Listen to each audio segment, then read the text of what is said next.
Damos inicio a esta clase que pertenece a la unidad curricular Histología General y Biofísica del Músculo y la Marcha.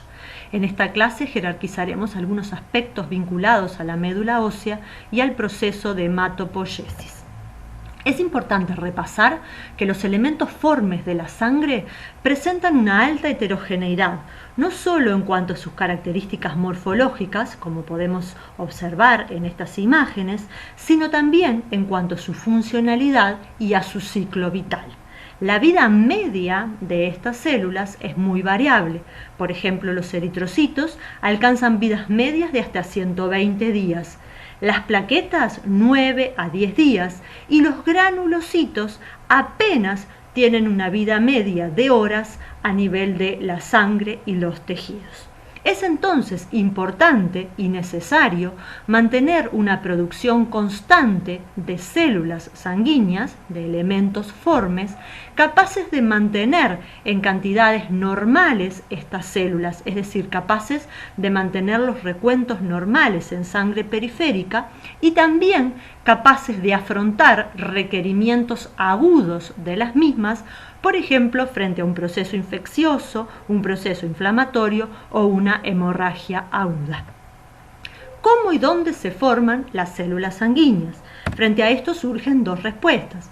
Médula ósea, que es el lugar por excelencia de producción de las células de la sangre, y hematopoiesis, que es el proceso por el cual se forman estas células. ¿Qué es la hematopoiesis? Es un proceso fisiológico que comprende la formación, diferenciación y desarrollo de las células sanguíneas. Se describen distintas etapas de la hematopoiesis. Se describe una hematopoiesis fetal y una hematopoiesis postnatal. La hematopoiesis fetal comienza en la segunda semana del desarrollo intrauterino a nivel de una estructura extraembrionaria que recibe el nombre de saco vitelino. Allí van a aparecer las primeras células hematopoyéticas y por ende se van a formar las primeras células de la sangre, fundamentalmente eritrocitos y eritrocitos que son nucleados. Posteriormente, si miramos la gráfica, vemos que a medida que transcurre la gestación, esa producción a nivel del saco vitelino va a ir disminuyendo y va a ir aumentando la producción de células de la sangre a nivel del hígado y del vaso.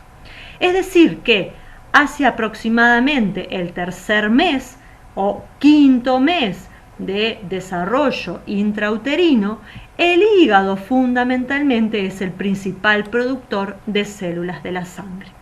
Posteriormente, esta producción hepática de células sanguíneas va a ir disminuyendo para aumentar, como se observa en el gráfico, la producción de células a nivel de la médula ósea, de modo que hacia finales del embarazo y durante toda la vida postnatal, sea la médula ósea el principal productor de células de la sangre. Para comprender mejor este proceso, podríamos compararlo u homologarlo con un proceso de producción gastronómica. Si nosotros vamos a preparar una comida en particular, necesitamos algunos ingredientes especiales, ingredientes de buena calidad que nos permitan obtener nuestra producción gastronómica, pero también necesitamos distintos condimentos, leudantes, que nos aseguren o que de alguna manera controlen o regulen la correcta producción de esa comida en particular. Y por último, necesitamos un microambiente, un lugar donde esa producción gastronómica se produzca en forma correcta, culmine su producción correctamente. Algo similar pasa a nivel de la médula ósea con la formación de las células de la sangre. Necesitamos partir de células madre hematopoyéticas para la formación de las células sanguíneas. Necesitamos también factores reguladores o nutrientes encargados de controlar este proceso de formación de las células de la sangre. Y por último, necesitamos un microambiente inductor, que en este caso va a ser la médula ósea, que es el que va a proporcionar aquellas condiciones, por ejemplo, temperatura, presión parcial de oxígeno, concentración de distintos factores reguladores que hacen posible la producción en calidad y en cantidad normales de las células de la sangre. Partimos entonces de las células madre hematopoyéticas. Estas células madre hematopoyéticas, también llamadas stem cell, son células indiferenciadas, son células pluripotenciales, es decir, que pueden diferenciarse en cualquiera de los tipos celulares que forman parte de la sangre, son originarias de las diferentes líneas celulares que vamos a encontrar a nivel de la médula ósea, son escasas en comparación con las otras células en proceso de diferenciación, morfológicamente son indiferenciables, son células con un núcleo redondeado, eucromático, escaso citoplasma basófilo y sin ninguna otra característica de mayor importancia. Sí las podemos diferenciar desde un punto de vista molecular por la presencia de marcadores de superficie que les son característicos, en este caso el marcador CD34. Por otro lado, estas células son autorregenerables, es decir, que por mitosis ellas son capaces de dividirse generando una población que mantenga constante su población a nivel de la médula ósea, pero que a su vez pueda comenzar a diferenciarse, es decir, generar un grupo que pueda empezar a diferenciarse hacia algunas de las líneas celulares en particular. Estas células, las células madre hematopoyéticas, una vez que son estimuladas a diferenciarse, presentan una gran capacidad proliferativa. Y como decíamos anteriormente, estas células hematopoyéticas tienen la capacidad de diferenciarse y dar lugar a todas las células de la sangre, que es lo que nos muestra este esquema. Y esto es lo que se conoce como teoría monofilética. Es decir, que a partir de una célula madre hematopoyética, pluripotencial, indiferenciada, nosotros podemos dar lugar o podemos tener distintas células madre progenitoras que comienzan a perfilarse hacia las distintas vías o líneas de diferenciación, de modo de dar lugar entonces, en definitiva, al final, a los distintos tipos de elementos formes sanguíneos. A medida que estas células comienzan el proceso de diferenciación, van a perder potencialidad, es decir, que originalmente esta célula presenta determinadas características y determinados marcadores de superficie que le son característicos, pero a medida que se diferencia y ya entra dentro de una vía de diferenciación específica, va a dar lugar a células que tienen menor capacidad de diferenciación. Va a ir transformándose morfológicamente, va a ir perdiendo algunos de los marcadores de superficie para ir incorporando nuevos marcadores que son característicos de una línea en particular y de un estadio de diferenciación en particular. Es decir, que partimos de una célula que es pluripotencial, la cual va a entrar en mitosis y va a dar lugar a células que son multipotentes. Es decir, que ahora estas células, si bien pueden dar lugar a otras líneas de diferenciación, ya la capacidad es más restringida. Y estas células, por ejemplo, las células mieloides o las células madre mieloides, al igual que las células madre linfoides, van a comenzar vías de diferenciación que van a generar unidades formadoras de colonia o células madre bi o unipotentes.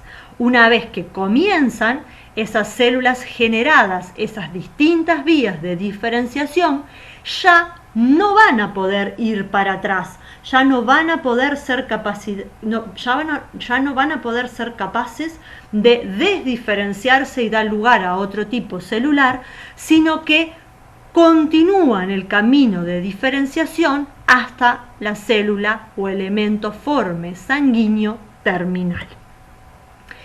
Además de las células madre indiferenciadas, vamos a necesitar factores reguladores. Y esos factores reguladores los vamos a poder clasificar en factores de crecimiento y factores inhibidores, los cuales van a actuar para mantener el equilibrio en la producción en calidad y cantidad de las células de la sangre. Se describen varios.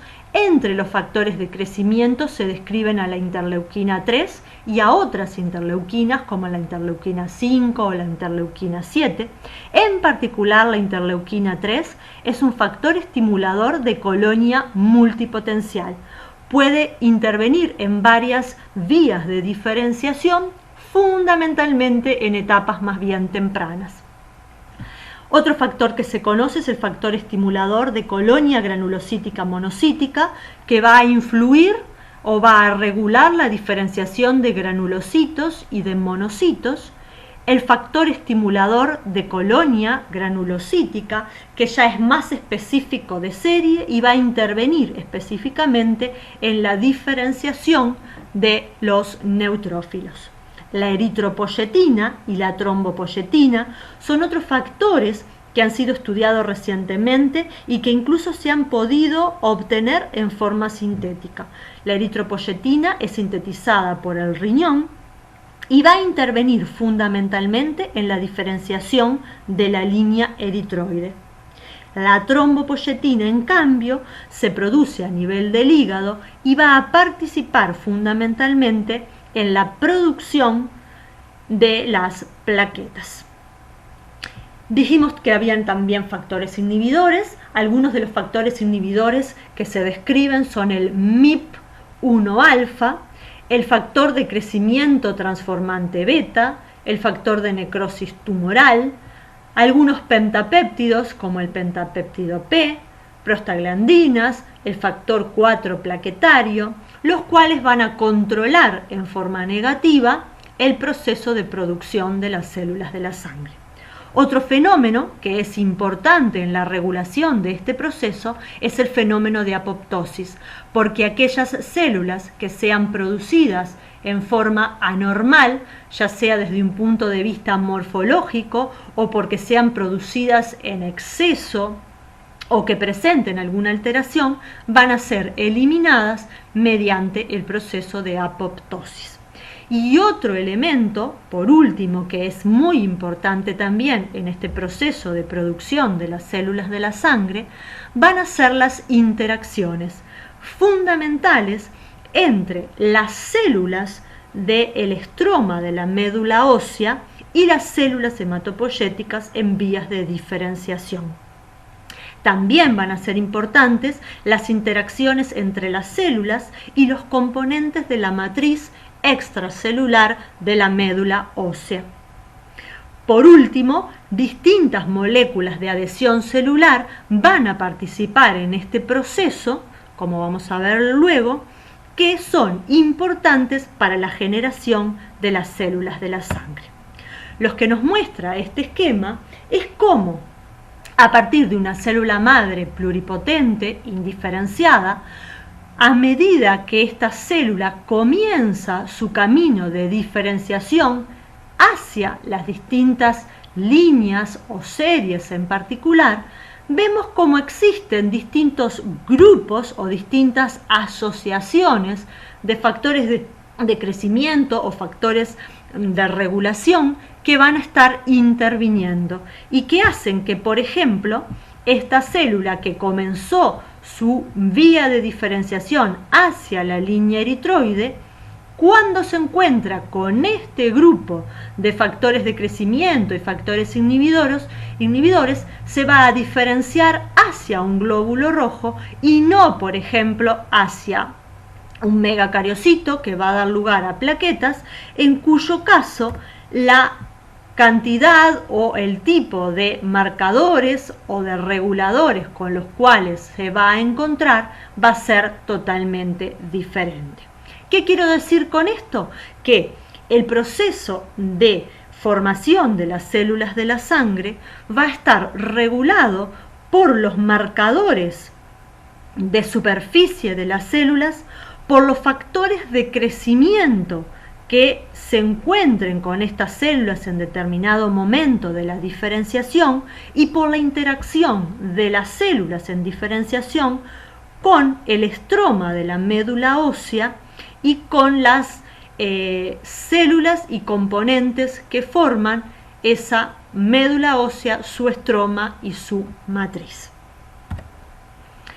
La médula ósea provee un soporte estructural para la hematopoiesis, pero también es un importante microambiente inductor, es decir, que es un microambiente necesario para la diferenciación y desarrollo de los elementos hematopoyéticos. Va a proporcionar aquellos factores que sean necesarios para la diferenciación de los elementos formes de la sangre. ¿Dónde encontramos la médula ósea? La vamos a encontrar a nivel de la cavidad medular central de los huesos largos, rodeados por el hueso cortical, y a nivel de las epífisis en las cavidades del hueso esponjoso. Se describe una hematopoiesis medular que es fundamental y casi exclusiva durante la vida adulta, pero también se describe una hematopoiesis extramedular. Esta hematopoiesis extramedular se ve fundamentalmente frente a condiciones patológicas en las cuales el hígado o el vaso, fundamentalmente, pueden retomar esa actividad hematopoyética y comenzar a producir células de la sangre. Es así como en determinadas patologías hematológicas el vaso readquiere esa capacidad hematopoyética, crece en forma desmedida, se produce lo que se conoce como una esplenomegalia, y esto es fundamental para el diagnóstico de ese tipo de patologías. Por otro lado, según las características de la médula ósea, se describe una médula ósea roja por su coloración, que está representada fundamentalmente por el tejido hematopoyético, es decir, aquel tejido capaz de producir células de la sangre. Y también se describe una médula amarilla, de una coloración más amarillenta, debido a que las células que forman la médula ósea han sido sustituidas por tejido adiposo. ¿Cuáles son los sitios de actividad medular? Estos varían entre los individuos jóvenes y los individuos adultos, y aún en los individuos adultos va a variar en relación a la edad. En los individuos jóvenes, como se ve acá en el esquema, prácticamente todo el hueso tiene actividad hematopoyética, actividad medular. En cambio, en los individuos adultos, esa actividad medular se concentra fundamentalmente en los extremos de huesos largos como el húmero y el fémur, a nivel de las vértebras, de las costillas y fundamentalmente en el esternón y los huesos ilíacos, que son los sitios de elección para la punción y obtención de médula ósea para su estudio. Si nos centramos ahora en la estructura histológica de la médula ósea y observamos esta imagen que nos muestra un aumento topográfico de un corte de médula ósea, vemos en estos sectores estas estructuras intensamente eosinófilas que corresponden a tejido óseo. Entre esas regiones de tejido óseo vemos, todo por aquí, el tejido hematopoyético, ¿sí? Este tejido hematopoyético está representado, o sea, todo esto es médula ósea, y aquí vemos representado el compartimento formado por las células productoras, es decir, por las células hematopoyéticas y células en proceso de diferenciación, pero podemos reconocer también adipocitos. En esta otra imagen, que corresponde a un mayor aumento de un corte de médula ósea, volvemos a ver nuevamente esto, que corresponde a tejido óseo, con su matriz extracelular intensamente eosinófila, y estas células que están rodeadas totalmente por esa matriz ósea que corresponden a los osteocitos del tejido óseo. Es decir, que estas trabéculas son trabéculas óseas. Entre estas trabéculas óseas podemos reconocer a la médula ósea, formada por el tejido hematopoyético, por los cordones de células en proceso de diferenciación, y estas estructuras irregulares anastomóticas que corresponden a elementos vasculares que son muy característicos de la médula ósea. Entonces, si nos centramos en la estructura de la médula ósea y en su organización histológica, podemos describir dos grandes sectores, un estroma y un parénquima.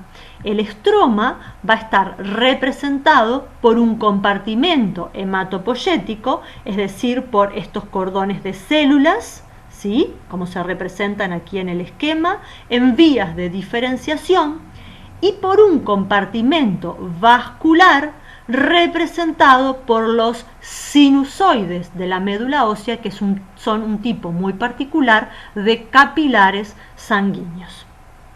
El estroma, por otro lado, va a estar representado fundamentalmente por las células reticulares, que son estas células que vemos aquí en el esquema, células alargadas con un núcleo en general eucromático y central, que presentan largas prolongaciones que contactan entre ellas y que forman un verdadero enrejado que da sostén y que se encuentra en íntima asociación con las células hematopoyéticas.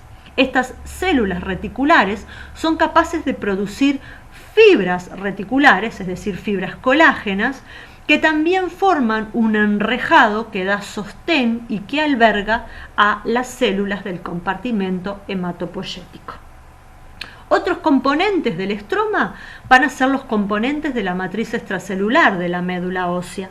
Y entre esos componentes observamos proteoglicanos, como en la mayoría de las matrices extracelulares de los tejidos conjuntivos, y proteínas de adhesión, como fibronectina, laminina, hemonectina, entre otras. También podemos encontrar otros tipos celulares, como adipocitos propiamente dichos. Algunos son adipocitos en sí y algunos corresponden a células reticulares que han incorporado gotas lipídicas en su citoplasma y se han diferenciado hacia adipocitos. Podemos encontrar también macrófagos. Algunos de esos macrófagos son muy importantes, vinculados a la diferenciación de algunas de las líneas celulares, por ejemplo, en la diferenciación y producción de los glóbulos rojos. Y podemos encontrar también mastocitos a nivel del estroma de la médula ósea. El componente vascular, si nos centramos ahora en él, como dijimos ya, va a estar representado por los sinusoides de la médula ósea, un tipo muy particular de capilar sanguíneo. Y es lo que vemos aquí con este aspecto irregular, alargado, anastomótico. Estos capilares se forman a expensas de una arteria nutricia que va a dar irrigación al tejido óseo que forma el hueso y que llega a la cavidad medular central. Una vez que llega a esa cavidad medular central, se va a dividir en ramas ascendentes y descendentes, las cuales se van a ramificar, se van a capilarizar y van a dar lugar a los sinusoides de la médula ósea. Esos sinusoides van a continuar su camino en estructuras venosas que van a ir confluyendo para salir del hueso como estructuras venosas que acompañan a las arterias nutricias del mismo. Entonces, ¿cómo están formados esos sinusoides de la médula ósea? Van a estar formados por un endotelio, es decir, por un epitelio simple plano. Acá podemos ver un núcleo aplanado, acá hay otro característico de ese endotelio. Por fuera, una lámina basal que presenta características un poco particulares, que puede estar o no presente y que en general es discontinua. Y más por fuera aún, por estos tipos celulares que corresponden a células adventiciales reticulares. Estas células adventiciales rodean o revisten a los capilares sinusoides y se continúan por sus prolongaciones con otras células reticulares pertenecientes al estroma de la médula ósea. En esta imagen, a mayor aumento, se puede ver con características muy detalladas, muy bonitas, la presencia de un sinusoide alargado, irregular, ¿sí?, con aspecto anastomótico que se continúa por acá, en relación con una gran cantidad de células hematopoyéticas en vías de diferenciación. Ese capilar sinusoide, como lo vemos acá y como dijimos anteriormente, va a presentar un endotelio, que está esquematizado aquí en verde. Las células de ese endotelio, si bien están unidas, no presentan contactos estrechos entre ellas, y por fuera van a presentar esa lámina basal que mencionábamos, habitualmente discontinua, y estas células, las células adventiciales reticulares, que acá en el esquema se representan en coloración azul celeste. Cuando las células que están en vías de diferenciación alcanzan la madurez, estas células son capaces de ingresar al torrente sanguíneo. Entonces, ¿cómo lo van a hacer? Lo van a hacer a través de poros transitorios que se generan en el citoplasma de las células endoteliales. Pero para eso, primero van a tener que aproximarse a los sinusoides, a la pared del sinusoide. Una vez que se aproximan a la pared del sinusoide, estas células reticulares adventiciales van a tener la capacidad de retraerse, es decir, de separarse y permitir que la célula que va a pasar al torrente sanguíneo se ponga en íntimo contacto con el endotelio. Una vez que esta célula se pone en contacto con el endotelio, existe una fusión de las membranas luminal y adluminal de la célula endotelial que permite la formación de un poro que determina que la célula pase hacia el torrente sanguíneo. Una vez que esta célula diferenciada pasa al torrente sanguíneo, se restituye el endotelio, por lo cual desaparece el poro, que es transitorio, y este proceso recibe el nombre de transcitosis. Esto mismo se puede ver en esta imagen de microscopía electrónica, en donde a este nivel observamos el compartimento hematopoyético. Acá encontramos la luz del sinusoide medular. Aquí vemos adelgazado el citoplasma de la célula endotelial y vemos cómo se produjo este poro, que como decíamos anteriormente es transitorio, permite el pasaje de esta célula hacia el torrente sanguíneo y posteriormente se cierra en ese proceso conocido como transcitosis. Bien, ¿cómo se estudia la médula ósea? La médula ósea obviamente tiene importancia no solamente en cuanto a la producción normal de las células sanguíneas, sino que puede verse afectada frente a determinadas patologías. Para el estudio de la médula ósea recurrimos fundamentalmente a dos procedimientos: la aspiración de la médula ósea en aquellos sitios de punción de elección, en este caso se representa los huesos ilíacos, y el otro método de estudio fundamental es la biopsia de médula ósea. Esa aspiración de médula ósea nos permite la obtención de un mielograma, es decir, de un extendido de ese aspirado de médula ósea sobre un portaobjetos. La biopsia de médula ósea, a diferencia, se produce por la obtención de un trozo de un segmento de médula, el cual es procesado histológicamente para la obtención de cortes que nos permiten ver toda la arquitectura, la celularidad y la organización de los distintos componentes de la médula ósea. Para la realización del mielograma, el procedimiento es muy similar al procedimiento de la obtención de un frotis sanguíneo. Se coloca una gota, la cual se esparce o se desplaza, se extiende sobre un portaobjetos y posteriormente se colorea con la tinción de Maigrum-Walgimsa, que es la técnica de coloración de elección tanto para las células de la sangre como para las células de la médula ósea. Entonces, de esta manera, a través de las biopsias de médula ósea, pero también a través de los mielogramas, es que nosotros podemos estudiar el proceso de hematopoiesis. Vamos entonces a ir viendo algunos aspectos característicos de los distintos procesos. Nos vamos a centrar fundamentalmente en la eritropoiesis y en la granulopoiesis, y vemos hacia el final de la clase algunos aspectos vinculados con la trombopoiesis. El proceso de linfopoiesis va a ser estudiado más adelante cuando ustedes estudien los órganos linfoides. Entonces, existen algunas características que son generales al proceso de eritropoiesis.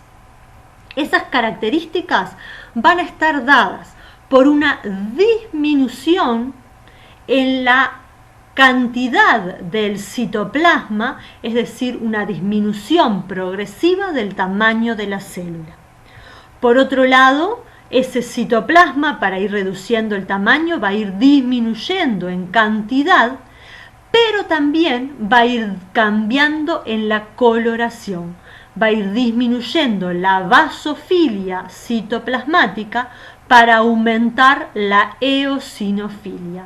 Esto va a estar dado justamente por una disminución de los distintos organelos que le dan la basofilia a la célula, como ser el retículo endoplásmico rugoso o los ribosomas, y un aumento en la concentración citoplasmática de hemoglobina que le da la coloración eosinófila característica. También van a haber cambios a nivel del núcleo, y los cambios en el núcleo van a estar dados por una disminución en el tamaño. Ese núcleo se va a ir haciendo cada vez más pequeño, y también cambios a nivel de la cromatina. Esa cromatina se va a ir condensando hasta hacerse ese núcleo cada vez más denso, más heterocromático, hasta que en un momento ese núcleo va a ser expulsado de la célula para dar lugar a la formación del hematíe o del glóbulo rojo, que, como ya sabemos, es un elemento forme anucleado de la sangre. El proceso de eritropoiesis en general demora entre 5 y 7 días, desde las primeras células que son distinguibles a nivel de la médula ósea hasta la obtención de un glóbulo rojo maduro. Estas células, una vez que ingresan en el proceso de diferenciación, es decir, partimos de una célula madre indiferenciada que dio lugar a una célula mieloide, una célula progenitora mieloide, que llevó a la formación de una unidad formadora de colonia eritroide, que a su vez va a comenzar la diferenciación hacia un proeritroblasto. Este proeritroblasto es el primer tipo celular diferenciable morfológicamente por un ojo avesado a nivel de la médula ósea. Ese proeritroblasto va a continuar su diferenciación hacia un eritroblasto basófilo para dar posteriormente lugar a un eritroblasto policromatófilo, seguidamente un eritroblasto ortocromático o normoblasto que da lugar a un reticulocito y por último a un glóbulo rojo maduro, los cuales pasan, estos dos estadios son los que pasan al torrente sanguíneo. Y aquí vemos en una imagen histológica real, una imagen de un mielograma, estas células en distintos estadios de diferenciación.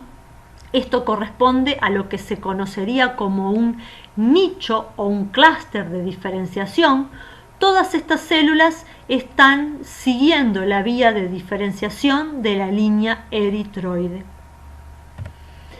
Aquí vemos una imagen similar en donde vemos distintos estadios de diferenciación de la línea eritroide, algunos estadios menos avanzados y algunos estadios más avanzados, como vamos a ir viendo a continuación. Y aquí vemos imágenes con mayor aumento de los distintos estadios de diferenciación. Entonces, como dijimos anteriormente, el primer estadio diferenciable a nivel de médula ósea por su morfología es el proeritroblasto. El proeritroblasto es una célula grande que va a ir disminuyendo en tamaño.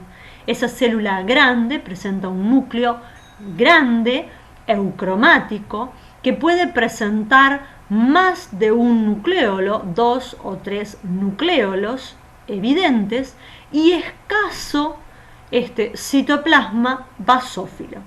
A medida que continúa el proceso de diferenciación, esta célula se va a diferenciar para dar lugar a la que se conoce como un eritroblasto basófilo. En este caso, el citoplasma de esta célula, que disminuye en cantidad, va a estar ocupado por una alta cantidad de retículo endoplásmico rugoso y por ribosomas que van a dar lugar o que van a producir esa basofilia característica. El núcleo comienza lentamente a condensar su cromatina, van a ir disminuyendo hasta desaparecer los nucleolos evidentes a ese nivel. A medida que prosigue el desarrollo, la célula va a ir disminuyendo de tamaño, va a ir disminuyendo también la cantidad de citoplasma y el núcleo va a disminuir notablemente. La cromatina a nivel de ese núcleo también va a condensarse, de modo que ahora se va a formar lo que se conoce como eritroblasto policromatófilo. Ese eritroblasto policromatófilo se caracteriza o recibe su nombre debido a que en el citoplasma podemos observar regiones basófilas, ¿sí?, en donde encontramos restos de retículo endoplásmico rugoso y de ribosomas que se encuentran aún en activa síntesis de hemoglobina, y zonas más eosinófilas que alternan con las zonas basófilas, en donde comenzó a depositarse la hemoglobina que le da la coloración eosinófila característica. En esta imagen vemos otros eritroblastos policromatófilos que muestran esas características a nivel del citoplasma, ese como manchado, piqueteado de zonas más basófilas y zonas más eosinófilas que son característicos. Miren también cómo el núcleo, a medida que va disminuyendo de tamaño, va también concentrando la cantidad de cromatina, se va haciendo más heterocromático, hasta que se hace, como vemos acá, un núcleo altamente heterocromático, un núcleo con cromatina muy condensada, en donde ese núcleo se va haciendo cada vez más excéntrico hasta que por último es expulsado de la célula. En este estadio, en donde encontramos un núcleo altamente heterocromático, con un citoplasma eosinófilo cargado fundamentalmente de hemoglobina, esta célula, este estadio de diferenciación, recibe el nombre de eritroblasto ortocromático o normoblasto.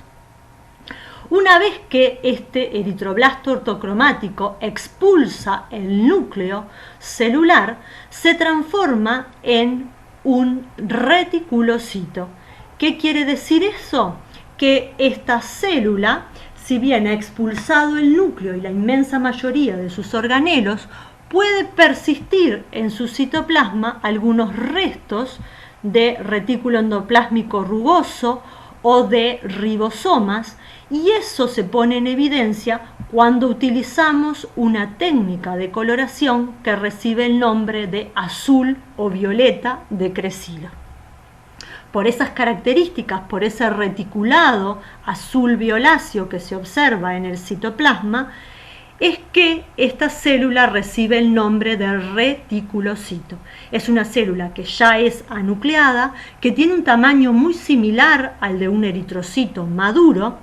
Ese citoplasma, por estas características, continúa siendo levemente policromatófilo y presenta un recuento en sangre periférica en condiciones normales que varía entre un 1 y un 2%.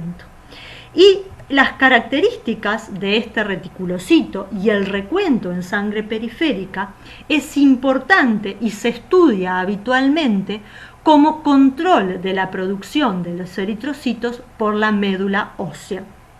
Por ejemplo, frente a una hemorragia en donde la médula ósea necesita reponer esos glóbulos rojos que se han perdido, comienza activamente a sintetizar eritrocitos, es decir, a producir eritrocitos, y libera en ese intento de recuperación de los recuentos normales en sangre periférica, libera hacia la periferia una gran cantidad de estas células, por lo cual el porcentaje de reticulocitos en sangre periférica aumenta notablemente. Y aquí tenemos la imagen de un eritrocito maduro con sus características morfológicas que ustedes ya conocen. En esta imagen de microscopía electrónica vemos el mismo procesamiento, los mismos cambios que mencionábamos anteriormente. Partimos de un eritroblasto basófilo con una alta concentración que está representada por este puntillado electrón denso de polirribosomas y de retículo endoplásmico rugoso, la cual va a ir disminuyendo, como se ve acá, este piqueteado electrón denso va a ir disminuyendo y va a ir siendo sustituida por estas estructuras menos electrón densas, más homogéneas, que corresponden a la hemoglobina, que aumenta a medida que se diferencia el citoplasma de los distintos estadios de eritroblastos hasta lograr el eritrocito maduro. Por otro lado, también hay cambios, como dijimos, a nivel del núcleo, que se va haciendo cada vez más heterocromático hasta que es expulsado en el eritrocito maduro. En esta imagen de aquí observamos un eritroblasto policromatófilo.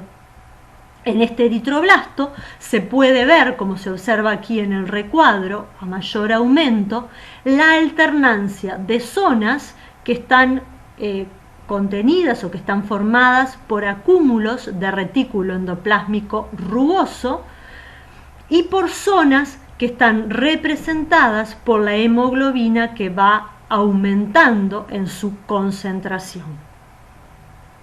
Aquí, en esta imagen de un normoblasto, vemos a ese núcleo que cada vez se hizo más heterocromático, más denso, el cual se aproxima a la superficie celular para ser expulsado junto con algunos de los organelos, persistiendo algunos de ellos en lo que se va a transformar en un reticulocito.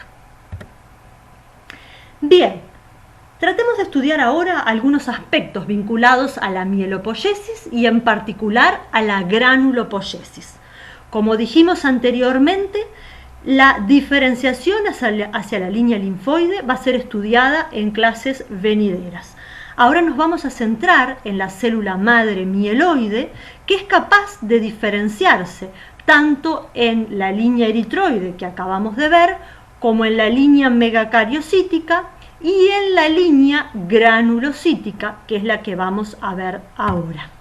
Se van a ir sucediendo los cambios morfológicos en estas distintas células madre que comienzan las vías de diferenciación hacia la línea granulocítica en particular, de modo que el mieloblasto nuevamente es la primera célula morfológicamente distinguible a nivel de la médula ósea.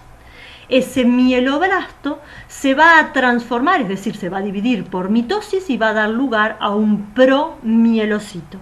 Este promielocito se va a transformar posteriormente en un mielocito.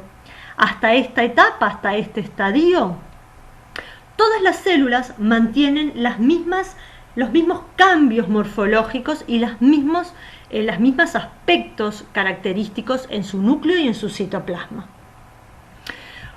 Luego del mielocito va a comenzar la diferenciación, ya sea hacia la línea neutrófila para dar lugar a neutrófilos, hacia la línea eosinófila que permite la obtención de eosinófilos, o hacia la línea basófila que va a dar lugar a los basófilos.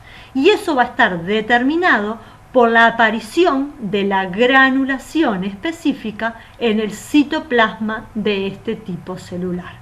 El mielocito va a dar lugar a un metamielocito y a una célula en banda o callado que termina diferenciándose en un neutrófilo o en un segmentado.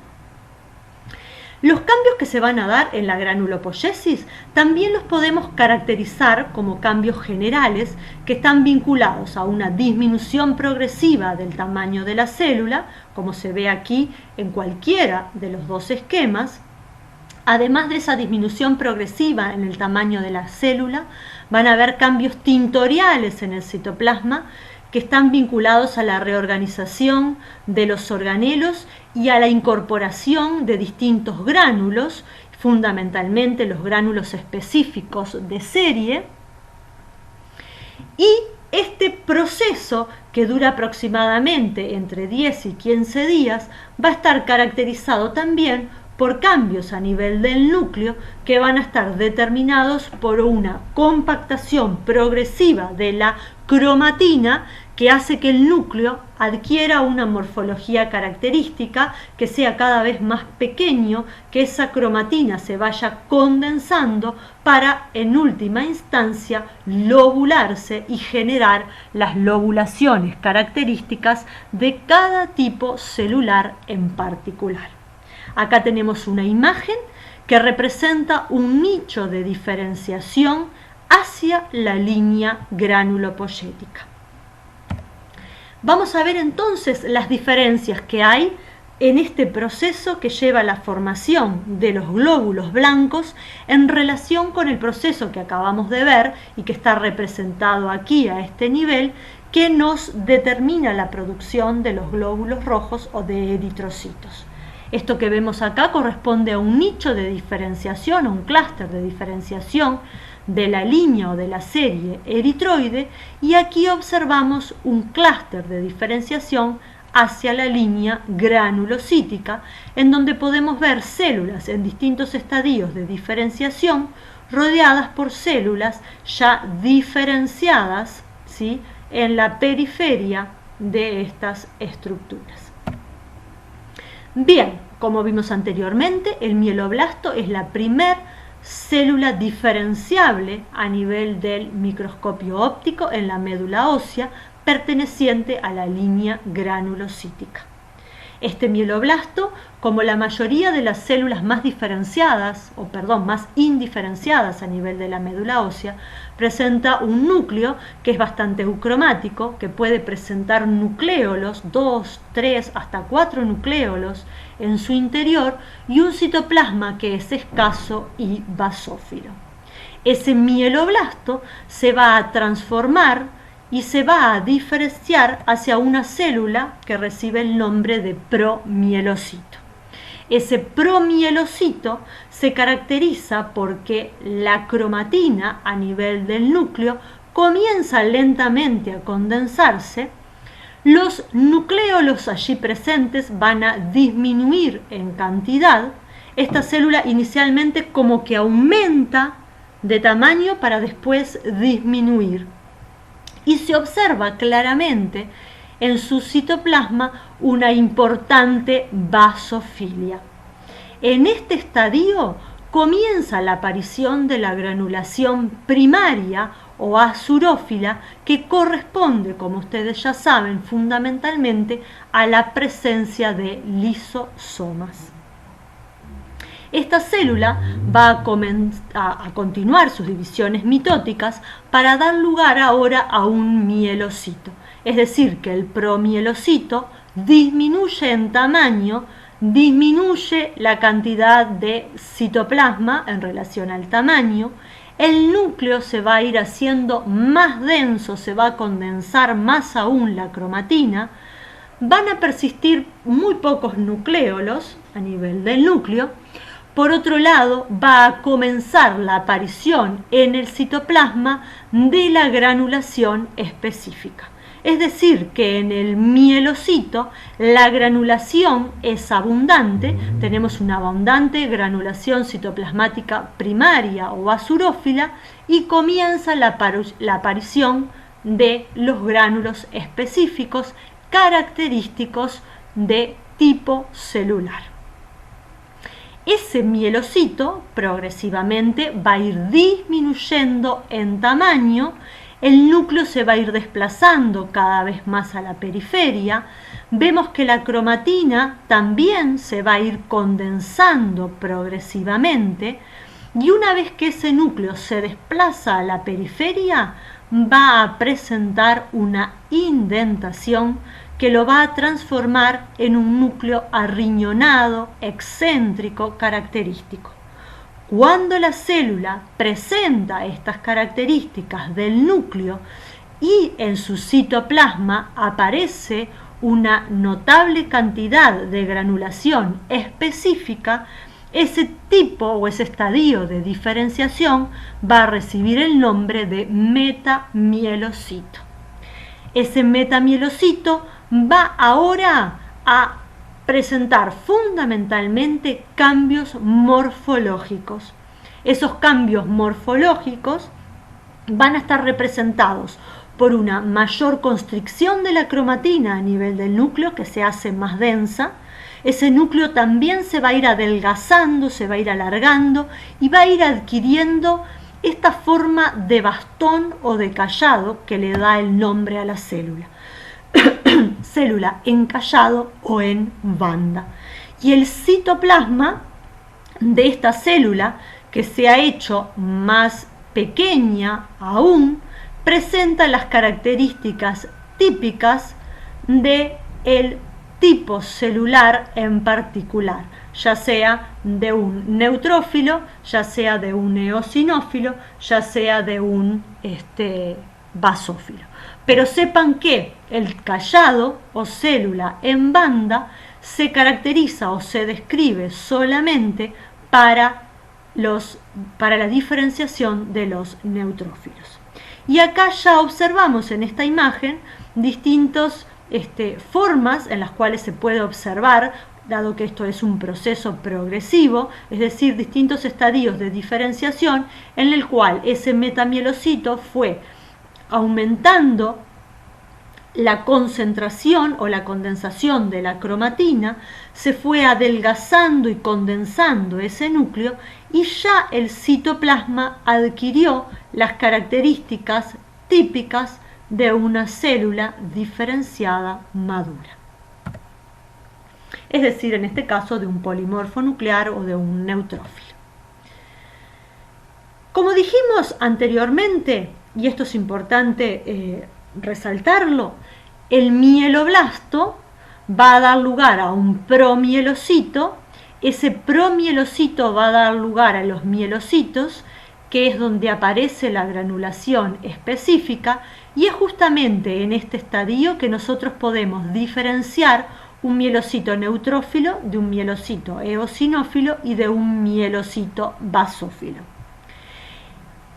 Posteriormente, en la diferenciación, ahora fundamentalmente morfológica, del mielocito, van a aparecer cambios en el núcleo que lleva a la producción de un metamielocito.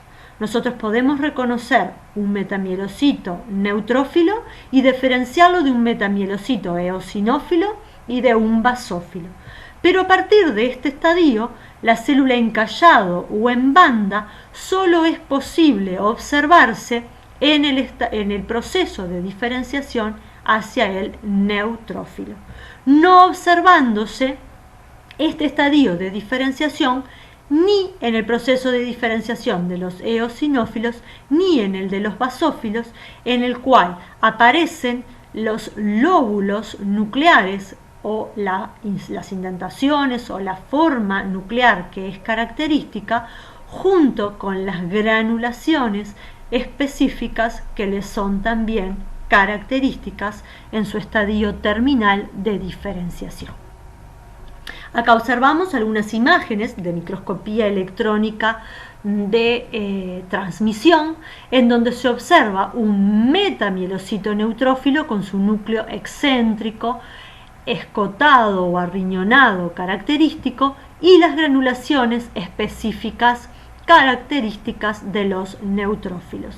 Y acá, en estas imágenes, vemos imágenes de mielocitos con un núcleo excéntrico, todavía no muy no muy heterocromático o relativamente eucromático, pero donde ya se pueden ver las granulaciones específicas que muestran, como se observa acá, señalado por la flecha, un cristaloide en el interior de esas granulaciones específicas. Es decir, que esto corresponde a imágenes de mielocitos eosinófilos. En esta imagen lo que observamos básicamente es un resumen de las características morfológicas de cada uno de los estadios de diferenciación de los neutrófilos en particular. Con respecto a la monopoiesis, vamos a mencionar solo algunos pocos aspectos. Tenemos una célula inmadura, una célula monoblástica o monoblasto, que es de las primeras células que pueden diferenciarse, como ya vimos en la médula ósea. Este monoblasto no presenta características que los diferencian de los blastos pertenecientes a la línea eritroide o granulocítica. Es decir, que es una célula con un núcleo eucromático y escaso citoplasma basófilo. Esta célula va a diferenciarse hacia un promonocito, en donde su núcleo adquiere indentaciones y transformaciones características, al igual que el citoplasma, que hacen que ese núcleo se transforme en un núcleo excéntrico, arriñonado, característico del monocito, y en su citoplasma comience la aparición de las características citoplasmáticas y de los organelos que les son característicos. En esta imagen vemos con un poco más de detalle algunos de esos cambios morfológicos, tanto a nivel del núcleo como del citoplasma, que yo les mencionaba anteriormente. Si nos centramos ahora, para terminar la clase, en el proceso de trombopoiesis, es importante recordar que este proceso comienza con un estadio de megacardioblasto. El megacardioblasto es el tipo o el estadio de diferenciación que aparece primero en médula ósea, diferenciable por su morfología y por sus características moleculares o receptoriales superficiales. Ese megacardioblasto va a dar lugar a un promegacariocito, el cual va a dar lugar después a un megacariocito granular, porque en su citoplasma se van a concentrar o van a aparecer gránulos que son característicos en las plaquetas, y posteriormente ese megacariocito se va a transformar en un megacariocito liberador de plaquetas, es decir, que lleva a la formación de las plaquetas.